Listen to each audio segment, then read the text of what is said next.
Hello दोस्तों, कैसे हैं आप लोग। तो कोई भी फालतू की बात नहीं करूंगा। यूपीएससी की एक नई सीरीज़ मैं चला रहा हूं जिसमें कि हम लोग डेली जो सबसे इम्पोर्टेंट टॉपिक होगा ऑफ द डे उसके बारे में डिस्कशन करेंगे। और इस टॉपिक में जो भी हमारे पास इम्पोर्टेंट न्यूज़ रहेगी, है ना, उससे संबंधित जितने भी फैक्ट्स एंड फिगर्स हैं उसको देखेंगे और ये सोचेंगे कि यूपीएससी पॉइंट ऑफ व्यू से क्या क्या चीज़ें उसमें हमारे पास पूछी जा सकती हैं। तो आज के इस टॉपिक को शुरू करते हैं और ये हमारे पास आज 31 अक्टूबर। तो जो टॉपिक अभी हमारे पास न्यूज़ में है वो आप लोगों को भी पता है, कतर।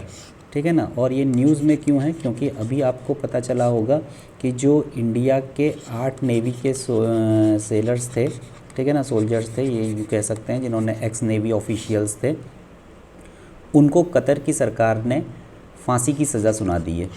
ठीक है। अब ये कोई मुद्दा आज से नहीं चल रहा है, काफ़ी पहले से चल रहा होगा। इंडियन गवर्नमेंट को इसके बारे में पहले से पता था, नहीं था, या क्या क्या चीज़ें वहाँ पर हुई हैं, ठीक, वो अभी इन जो उनका जजमेंट है उसकी कॉपी भी शायद हो सकता है अभी नहीं मिली है, जो कि न्यूज़ जैसा सुनाई पड़ रहा है।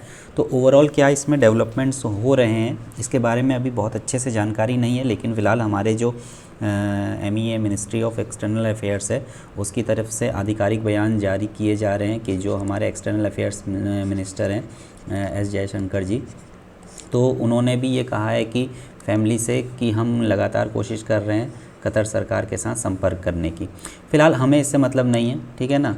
हमको सिर्फ इसमें किस चीज़ से मतलब है, जब भी हमारे पास किसी भी ज्योग्राफी से संबंधित कोई क्वेश्चन आता है तो उसमें जो क्वेश्चन बनते हैं वो क्वेश्चन कहाँ से बनते हैं, न्यूज़। मैंने आपको बताया है कि न्यूज़ ही किसी भी एग्जामिनेशन के, चाहे वो यूपीएससी हो, चाहे वो यूपीपीसीएस हो, जो भी मेंस एग्जामिनेशन होगा, या प्रीलिम्स पॉइंट ऑफ व्यू से अगर हम लोग इसको देखें तो जो ज्योग्राफी के क्वेश्चंस बनते हैं वो न्यूज़ के ऊपर बनते हैं। अब वो न्यूज़ कहाँ से आएंगी, वो न्यूज़ इसी तरीके से आएंगी। आपको स्पेसिफिकली वर्ल्ड मैप उठा करके रटना नहीं है ना। अब जैसे कि इस क्वेश्चन को हम लोग देखें तो ये कतर है हमारे पास।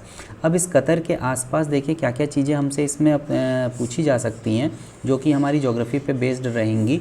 तो वो कतर के आसपास जितने भी, पहले तो सबसे पहले कतर की कैपिटल के बारे में आपको जानकारी होनी चाहिए कि इसकी कैपिटल क्या है। फिर इसके आसपास आने वाले जो सीज़ हैं उनके बारे में आपको पता होना चाहिए। किन किन ओशंस में अगर कोई इसके आसपास हैं तो वो आपको पता होने चाहिए। फिर इससे रिलेटेड जो नेबरिंग कंट्रीज़ हैं उनके बारे में आपको यहाँ पे पता होना चाहिए कि नेबरिंग कंट्रीज़ कौन कौन सी हैं। ये क्वेश्चंस हमेशा बहुत ही पेट क्वेश्चंस होते हैं जो कि ज्योग्राफी में आपसे पूछे जाते हैं इन प्रीलिम्स, है ना। तो अब इसको अगर हम लोग देखें तो आपके सामने देखिए, ये मैंने एक कतर का मैप आपके लिए लगाया हुआ है। अभी हम लोग और इसको डिटेल में देखेंगे। फ़िलहाल आपको यहाँ पे दिखाई पड़ रहा होगा कि कतर की जो कैपिटल है दोहा, वो यहाँ पे है और ये पर्शियन गल्फ़ है। अच्छा चलिए मैं पहले इसकी आपको पोजीशन दिखाता हूँ कि कतर है कहाँ पे। तो आपके सामने देखिए ये एक एशिया का मैप खुल गया है, ठीक है ना। इस एशिया के मैप में आपको दिखाई पड़ रहा होगा कि ये हमारे पास यहाँ पे कतर है। ये एशिया का मैप आपके पास दिखाई पड़ रहा है, एशिया। ये इंडिया है, ये पाकिस्तान है, ये अफ़गानिस्तान है, ईरान, बहरीन। इस तरीके से आप पर्शियन गल्फ़ के आसपास जब जाते हैं तो आपको यहाँ पे क्या देखने को मिलता है, कतर। ठीक, तो आप देखेंगे कि यहाँ पे आपके पास ये जो है ये आपका यहाँ पे क्या है, ये है आपके पास कतर, सऊदी अरब, UAE, ओमान, ये इधर देख लीजिए, रेड सी। अब ये पूरा रीजन ही हमारे लिए बहुत ज़्यादा इम्पॉर्टेंट हो जाता है। क्यों हो जाता है ये आपको थोड़ा बहुत पता भी होगा कि इधर का जो रीज़न है वो आजकल किस वजह से कॉन्फ्लिक्ट में चल रहा है। ये इज़राइल वाला, ठीक है ना, सीरिया, लेबनान, ये इज़राइल वाला जो विश्व युद्ध हो रहा है इस समय, जिसकी वजह से। फिर इसके बाद आप देखेंगे तो ये हमारे पास कतर हमारे लिए इम्पॉर्टेंट है। इसके पास देखिए ये हमारा अरेबियन पेनिनसुला है। इस अरेबियन पेनिनसुला में आपको पता है कि ये तेल के लिए काफ़ी रिच रीजन है और यहाँ पर कोई भी डेवलपमेंट्स अगर होंगे तो उससे सीधे सीधे जो क्रूड ऑयल के प्राइसेस हैं उनके ऊपर इफ़ेक्ट आता है। अब ये इसके सामने लगी हुई है रेड सी, ये है हमारे पास गल्फ़ ऑफ अडेन। फिर यहाँ पे आप देखेंगे कि ये जो है हमारे पास ये कौन सा स्ट्रेट है ये आप मुझे बताइएगा। फिर इसके बाद ये गल्फ़ ऑफ ओमान, फिर ये अरेबियन सी, है ना। तो इस तरीके से हमको यहाँ पे ये पता चल गया कि इसके आसपास कौन कौन से, ये जो अरेबियन पेनिनसुला है ये किन किन सीज से घिरा हुआ है। अब हम लोग स्पेसिफिकली कतर के ऊपर जाते हैं तो ये आप देखिए और आपको यहाँ से अच्छे से क्लियर होगा कि कतर की ओवरऑल एग्जैक्ट पोजीशन कहाँ पे है। ठीक है ना। तो अब आपको देखिए छोटा सा जो देश यहाँ पे दिखाई पड़ रहा है, ये है हमारे पास कतर, ठीक है। ये अरेबियन पेनिनसुला, ये कतर, और यहाँ पे आपको जो बड़े बड़े सीज़ दिखाई पड़ रहे हैं इनको आप याद कर लीजिए। इस पूरे ओवरऑल रीजन को क्या बोलते हैं हम लोग? Middle east. ये पूरा रीजन हमारा क्या है? मिडिल ईस्ट, ठीक। ये यहाँ पे ब्लैक सी, ये मेडिटेरेनियन सी, MBA, ठीक है ना। इसके बीच में ये कैस्पियन सी, तो मेडिटेरेनियन सी, ऊपर ब्लैक सी, फिर उसके बाद कैस्पियन सी, और फिर यहाँ पे ये एरल सी। तो इस तरीके से आपको ये सारे सीज़ के बारे में पता होना चाहिए। चलिए आगे देखते हैं इसको, कि ये हमारे पास कतर का ऑफिशियल इंफॉर्मेशन है। स्टेट ऑफ कतर, इसकी कैपिटल सिटी है दोहा, टोटल एरिया 11,586 किलोमीटर स्क्वायर है ना। पॉपुलेशन इसकी सिर्फ 28,32,000 है ना। इस तरीके से ये हमको 1, 10, 100, 1000, 10,000, लाख, 10 लाख, ठीक है, 28 लाख। तो 28 लाख की इसकी टोटल हमारे पास क्या है? पॉपुलेशन है। अब इसके पास इसकी जो मेजर सिटीज़ हैं वो भी आपको याद रहना चाहिए, क्योंकि दोहा बहुत फेमस है, मैं आपको बताऊंगा किस वजह से। फिर इसके बाद एक अल रियान करके इसकी सिटी है, ये भी कभी कभी पूछा जा सकता है। तो आपको ये, और इसकी जो रियाल है, कतरी रियाल, वो इसकी क्या है? करेंसी है। तो मेजर चीज़ें आपको इसके बारे में पता हो गई, ठीक है। प्रीलिम्स पॉइंट ऑफ व्यू से बहुत ज़्यादा इंपॉर्टेंट है ये चीज़, जो कि आपको याद रखनी है, ठीक है। अब आप यहाँ पर अगर देखेंगे तो आपको दिखाई पड़ रहा होगा कि कतर में अब इसके जो नेबरिंग कंट्रीज़ हैं वो ध्यान से देख लीजिए। ये हमारे पास ईरान है इसके पास, लेकिन ये बीच में इतना बड़ा यहाँ पे पर्शियन गल्फ़ है ना। ये सऊदी अरबिया है इससे लगा हुआ, और ये UAE है। तो ये हमारे पास इसकी नेबरिंग कंट्रीज़ हैं जो इसकी बाउंड्रीज़ को टच कर रही हैं, और इसके बगल में एक छोटा सा बहरीन है। तो ये आपको याद रखना है कि कतर की जो नेबरिंग कंट्रीज़ हैं जो कि उसकी बाउंड्री से टच कर रही हैं, वो आपको यहाँ पे दिखाई पड़ रहा होगा, सऊदी अरब, UAE, ठीक है ना। तो ये 2 कंट्रीज़ कतर के साथ हमारी बाउंड्री टच कर रही हैं। चलिए अब हम लोग ज़रा सा देखते हैं इसकी न्यूज़, क्या न्यूज़ थी। न्यूज़ हमारे पास ये थी, देखिए इंडियन एक्सप्रेस का हमारे पास ये आया हुआ है, और आपको मैं ऑफिशियली इसमें सीधे दिखा रहा हूँ कि क्या न्यूज़ यहाँ पे बनी हुई थी। तो ये आपसे कह रहा है जो डेकोरेटेड नेवी ऑफिशियल्स हैं, वो नेवी ऑफिशियल्स यहाँ पे 8 veterans sentence to death in Qatar, ठीक। अब ये जो हमारे नेवी ऑफिशियल्स हैं इनके बारे में भी आप जान लीजिए कि ये कितने बड़े बड़े लोग हैं। तो आप देखेंगे यहाँ पे जो कैप्टन नवतेज गिल है ना, ये पहला जो नाम आपके सामने आ रहा है, कैप्टन नवतेज गिल, इनके बारे में जान लीजिए कि ये चंडीगढ़ से हैं। He is the son of retired army official, इनके पिताजी भी आर्मी में ही थे, ठीक है ना। तो ये हमारे पास, इनको देखिए प्रेसिडेंट गोल्ड मेडल मिला है। कोई छोटे मोटे लोग नहीं हैं कि जा कर के वहाँ पे गिरफ़्तार हो गए। असल में क्या है कि ये जो हमारे नेवी पर्सनल्स थे, ये जब अर्ली रिटायरमेंट इनका हो जाता है, रिटायरमेंट के बाद क्योंकि इनके पास वास्ट एक्सपीरियंस होता है, तो ये प्राइवेट वगैरह इन सब में काम कर सकते हैं, है ना। तो ये लोग भी किसी प्राइवेट एजेंसी के लिए काम कर रहे थे, उनकी शिप वगैरह में। तो तभी जो है उसी में, ये पता नहीं अब क्या क्या केसेस इसमें बने हैं, इसके बारे में डिटेल तो अभी खुद इंडियन गवर्नमेंट को भी नहीं पता है, लेकिन जनरली ये उस प्राइवेट कंपनी के लिए काम कर रहे थे। तो जब काम कर रहे थे तो उसी में इनके पास ये खिलाफ जो है ये एक न्यूज़ आई, खासकर जो ISI ऑफ पाकिस्तान है उसने कुछ इस तरीके का नैरेटिव सेट किया कि इन लोगों को इज़राइल के लिए एस्पियोनेज या स्पाइंग का दोषी पाया गया, कि इज़राइल की तरफ से ये यहाँ पे एस्पियोनेज कर रहे हैं, और इज़राइल और कतर के बीच में बहुत ही कट्टर दुश्मनी है। जो कतर है और जो इज़राइल है, दोनों के बीच में बिल्कुल बनती नहीं है ना। तो इस वजह से ये एक तरीके से मामला तूल पकड़ गया। फ़िलहाल हमें क्या करना, हमें तो सिर्फ ये जानना है कि इनका नाम याद रखिए, कैप्टन नवतेज गिल, और ये बहुत बड़े बड़े लोग हैं। देखिए आपको इनको क्या मिला है, प्रेसिडेंट गोल्ड मेडल मिला है एज अ कैडेट। तो ये भी आपको यहाँ पे याद रखना है। कहाँ चला गया, जस्ट वेट, यस। अब देखिए यहाँ पे हम लोग देखें तो एक तो ये हो गए, फिर इसके बाद दूसरे हमारे पास कौन है, इसके बाद है कमांडर सुगुनाकर पाकला। इसके बारे में देख लीजिए, कमांडर सुगुनर पाकला का, इनके बारे में भी आप यहाँ पे पढ़ लीजिएगा। He was an engineering officer in the navy holding the unique record of crossing the equator twice, ठीक है ना। ये सब बहुत इंपॉर्टेंट है, अगर ये नाम आपके पास आ जाएगा तो आपको ये याद रखना चाहिए कि ये क्या क्या चीज़ें इनके साथ इनको कोई अवार्ड मिला है या अचीवमेंट इनके नाम पर है, तो इनको छोटा मोटा आप मत समझिए, ठीक है ना। बहुत ही इंपॉर्टेंट, बहुत ही डेकोरेटेड पर्सनस हैं ये लोग। फिर इसके बाद कैप्टन सौरभ वशिष्ठ, ठीक, तो ये कैप्टन सौरभ वशिष्ठ हैं। He was a command relief officer at southern naval command and served as on INS Magar, INS Kulish, INS Khanjar. अब देखिए कितना इनके पास वास्ट एक्सपीरियंस है, ठीक। फिर इसी तरीके से कमांडर पूर्णेंदु तिवारी, ये पूर्णेंदु तिवारी हैं, INS मगर में इन्होंने भी काम किया हुआ है। After retirement he trained Singapore naval personnel prior to moving to Qatar. He was the first ever armed forces veteran to receive the Pravasi, देखिए ये कितना इंपॉर्टेंट यहाँ पे ये चीज़ हो जाता है। He was the first ever armed force veteran to receive the Pravasi Bharatiya सम्मान। तो ये प्रवासी भारतीय सम्मान अवार्ड भी मिला है कैप्टन पूर्णेंदु तिवारी को, है ना। और ये ही was presented the honour by the president Ramnath Kovind in 2019। तो आपको पता है कि प्रवासी भारतीय दिवस हम लोग मनाते हैं, PBD इंडिया में मनाया जाता है हमेशा 2 साल के अंतराल पे। तो ये 2019 में हमारे जो राष्ट्रपति थे उस समय श्री रामनाथ कोविंद जी, उनके द्वारा इनको ये प्रवासी भारतीय सम्मान भी दिया गया। अब आप सोचिए कि कितना इन्होंने इंडिया का नाम वहाँ पे रोशन किया होगा, जिसकी वजह से इनको अवार्ड मिला। हमको आपको तो अवार्ड कभी नहीं मिलेगा, है ना।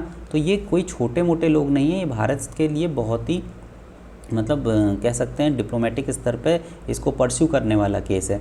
फिर देखिए कैप्टन BK वर्मा, इनके बारे में देख लीजिए, ठीक। फिर इसके बाद हैं हमारे पास कमांडर अमित नागपाल, फिर उसके बाद कमांडर SK गुप्ता।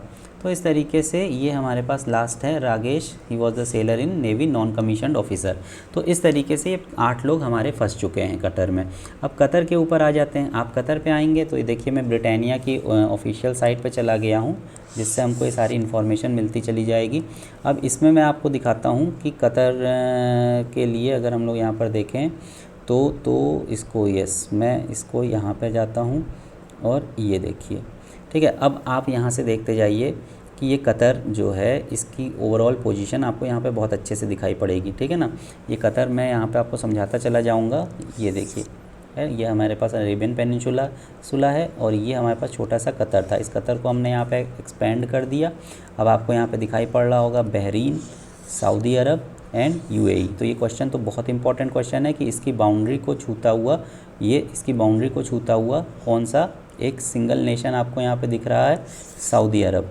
ये पूरा ये सऊदी अरब और ये यहाँ पे ये UAE, ठीक है ना।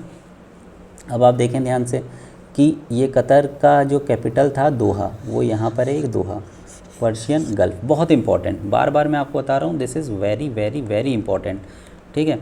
तो आपको इसको याद कर लेना है।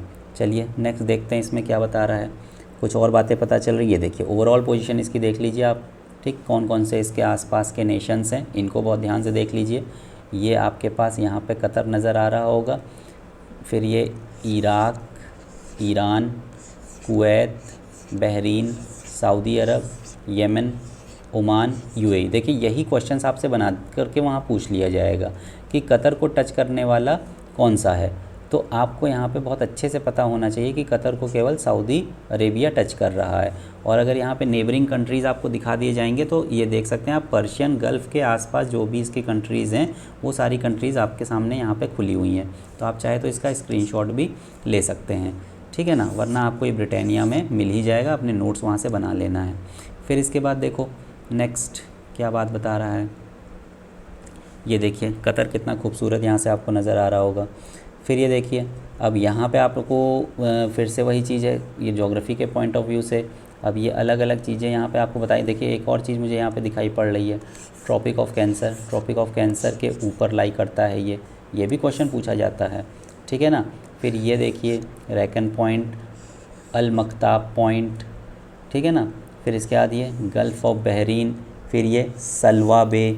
ये नाम आपको याद रखने हैं, ये नाम आपसे कभी ना कभी अगर ये सीधे सिंपल यही क्वेश्चन पूछ लेंगे कि सलवा बे क्या नेबरिंग बे है कतर का, तो आपको पता होना चाहिए यस, ठीक है ना। क्या पर्शियन गल्फ़ के पास लाई करता है, यस। क्या गल्फ़ ऑफ बहरीन के पास लाई करता है, यस। तो इस तरीके से ये चीज़ें पता हों, ठीक है ना। नेक्स्ट आगे बढ़ते हैं, कुछ और इसमें मिल जाए तो नेक्स्ट, यस ये कतर है आपका, आपको दिखाई पड़ना चाहिए स्क्रीन पर। हाँ, अब एक चीज़ यहाँ पे एक और इम्पॉर्टेंट चीज़ जो मुझे दिख रही है, ठीक है ना, नेचुरल गैस। अब देखिए, north field bravo the drilling for natural gas off the coast of of Qatar in the Persian gulf. Persian gulf से ये यहाँ पे देखिए आपका ये ऑयल ड्रिलिंग की जा रही है नेचुरल गैस की। अब ये एक और इम्पॉर्टेंट नाम आपके सामने है, इसको आपको याद रखना है, रास लफान, जो भी आप इसको कहना चाहें, RASLAFFAN, ठीक है ना। तो Ras Laffan home to one of the largest liquefied natural gas LNG complex in the world. तो कल को आपसे ये क्वेश्चन पूछा जा सकता है कि रास लफान किस चीज़ का साइट है, LNG का, CNG का, ठीक है ना, LPG का, तो ये क्वेश्चन भी आ सकता है। तो ये और ये रास लफान कहाँ लाई करता है, कतर में लाई करता है, ठीक है ना। तो ये वर्ल्ड का one of the largest largest नहीं है, one of the largest liquefied natural gas LNG, ठीक है। तो इस बात को आपको याद रखना है। नेक्स्ट आगे बढ़ते हैं, कुछ और इम्पोर्टेंट इन्फॉर्मेशन हमको मिल जाए। तो इसी तरीके से हम लोग इन्फॉर्मेशंस को एक्सट्रैक्ट करते हैं out of the material that is available to us in the internet. अब ये देखिए, ठीक है ना, दोहा एजुकेशन सिटी, दोहा के बारे में यहाँ पे आपको दिया गया है। फिर इसके बाद ट्रेडिशनल ड्रेस, ये ट्रेडिशनल ड्रेस है कतर की, ये भी आप देख लीजिए। फिर इसके बाद कुछ इसमें इम्पोर्टेंट नहीं, ठीक है ना, अल जज़ीरा का हेडक्वार्टर है यहाँ पे। देखिए राइट में देखते रहिए, राइट में आप देखते रहिएगा कि कुछ इंपॉर्टेंट अगर आपको मिल जाए तो आपके सामने यहाँ पर आएगा, ठीक है ना। फिर इसके बाद नेक्स्ट देखते हैं कोई और information, Doha Qatar museum of Islamic, ठीक है। अब देखिए यहाँ पे 2006 का एशियन गेम, ये क्वेश्चन को भी अब याद रखना क्योंकि ये इंपॉर्टेंट हो गया है ना। अब कभी कभी हमसे पूछा जाता है कि यार ये पुराना क्वेश्चन क्यों पूछ लिया, प्रीवियस ईयर्स के क्वेश्चन, प्रीवियस ईयर की न्यूज़ क्यों पूछ ली गई, इसलिए पूछ ली गई क्योंकि ये अब बहुत ज़्यादा न्यूज़ में आ गया है, तो पुरानी न्यूज़ भी उठा करके पूछी जा सकती है एग्ज़ाम्स में, ठीक है। तो torch of 2006 Asian games in Doha Qatar, तो 2006 का एशियन गेम हुआ था यहाँ पे, बहुत इंपॉर्टेंट है, इसको नोट कर लीजिए, 2006 का एशियन गेम यहाँ पे हुआ था। चलिए आगे बढ़ते हैं, यस कुछ नया मिल जाए। फिर इसके बाद शेख हमाद इब्न खलीफा अल थानी, ठीक है ना, ये यहाँ के उसके लीडर रहे होंगे। फिर इसके बाद फीफा मेंस वर्ल्ड कप, अब ये आपको पता होना चाहिए कि 2022 में ये फीफा का वर्ल्ड कप भी हमारा कतर में हुआ था और इसका बहुत ज़्यादा प्रचार किया गया था, ठीक है ना। तो ये भी बहुत इंपॉर्टेंट हो जाता है कि कौन सा वर्ल्ड कप कतर में खेला गया था फीफा का, तो ये आपको यहाँ पे दिखाई पड़ेगा, ठीक है ना। और ये यहाँ पे ये अल जनूब स्टेडियम, ये क्वेश्चन भी अब इम्पॉर्टेंट हो जाता है। अल जनूब स्टेडियम कहाँ पर है, designed by Zaha Hadid for the 2022 FIFA men's world cup in Al Wakrah Qatar, ठीक है ना। तो ये आपको यहाँ पे याद रखना है कि ये अल जनूब स्टेडियम कहाँ पर है, कतर में है, ठीक है ना। और ये कतर में कहाँ पे है, अल वक्रा, तो यहाँ पे ये आपको याद रखना है, ज़ाहा हदीद ने इसको डिज़ाइन किया था। 2022 फीफा मेंस वर्ल्ड कप, तो 2006 का एशियन गेम्स और 2022 का कतर का जो हमारा फीफा वर्ल्ड कप हुआ है उसके बारे में यहाँ पे आपको बताया गया है। तो ये कुछ इंपॉर्टेंट इसमें कुछ बातें थी जो कि यहाँ पे आपसे मैंने करनी थी। और ये देखिए एक और न्यूज़ निकल आई बहुत इंपॉर्टेंट, ये बीच में बहुत न्यूज़ आई थी, कफ़ाला सिस्टम इन कतर। अब आप इसको नेट पे सर्च करिएगा कि ये कफ़ाला सिस्टम क्या होता है। जनरली इसके बारे में थोड़ा सा तो इन्होंने बताया ही है, ठीक है ना। जो कंस्ट्रक्शन वर्कर्स होते हैं कतर में, many of whom suffered exploitation and abuse under the kafala sponsorship system. तो ये कफ़ाला सिस्टम क्या है, इसके बारे में आप लोग अब सर्च करेंगे और अपने नोट्स को बनाएंगे कि ये क्या चीज़ होता है, ठीक है ना। अब जो चीज़ न्यूज़ में आई है उसके बारे में तो आपको अच्छे से पता होना ही चाहिए, तो ये चीज़ आप वहाँ पे पता करेंगे। चलिए, तो और कुछ यहाँ पे है, oil refinery on the island of Halul, ठीक, बस ये चीज़ें इसमें इंपॉर्टेंट थी जो कि आपको यहाँ पे आज पता चल गई हैं। तो इसी तरीके से दोस्तों अब हम लोग नेक्स्ट टॉपिक में मिलेंगे और उस नेक्स्ट टॉपिक में देखेंगे कल की डेट में कि कौन सी इंपॉर्टेंट न्यूज़ हमारे पास आ रही है। इस तरीके से देखिए हम लोग यूपीएससी की प्रिपरेशन करते हैं, ठीक है ना। ये जनरल इस तरीके के वीडियोज़ आते रहेंगे और आपको अपने नोट्स इसी तरीके से मेक करने हैं, ठीक। तो कंपाइलेशन ना होने पाए, ये नहीं कि हम सोचेंगे कि महीने के अंत में एक मैगज़ीन निकलेगी उससे हम लोग पढ़ लेंगे, नहीं, ऐसे आपको याद नहीं हो पाएंगी चीज़ें। अगर आपको चीज़ें याद करनी है तो उसका तरीका सिर्फ इतना है कि डेली के डेली आप अपने माइंड को दिखाइए, मतलब अपनी आँखों को दिखाइए, जो न्यूज़ चल रही है उनको आप दिखाइए कि हाँ इसको देख ले, इसको देख ले। जब आँखें किसी चीज़ को देखती हैं तो फिर दिमाग अपने आप उस चीज़ को याद कर लेता है। आपने किसी भी दोस्त का नाम तो लिख करके नहीं याद किया होगा ना, तो यही चीज़ आप यहाँ पर भी अप्लाई करिए। जब आप किसी दोस्त का नाम लिख करके याद नहीं करते हैं तो भाई ये जो फैक्ट्स होते हैं और ये सारी चीज़ें होती हैं, इनको क्यों आप लोग को रटना पड़ रहा है। आप सीधी सी बात है, लॉ जो नेचुरल लॉ है उसको आप फॉलो करिए। आप रोज़ के रोज़ इन चीज़ों को देखिए, रोज़ के रोज़ याद करिए, अपने आप देखिए चीज़ें आपको क्या होने लग जाएंगी, याद रहने लग जाएंगी। तो इस तरीके से दोस्तों हम लोग आगे वीडियो में आगे भी बातचीत करेंगे। आपने मेरी बातों को इतने ध्यान और शांति से सुना, इससे बहुत अभिभूत हूँ। और अंत में आप सभी के भीतर बैठे परमात्मा को प्रणाम करता हूँ, मेरा प्रणाम स्वीकार करें। Thank you so much.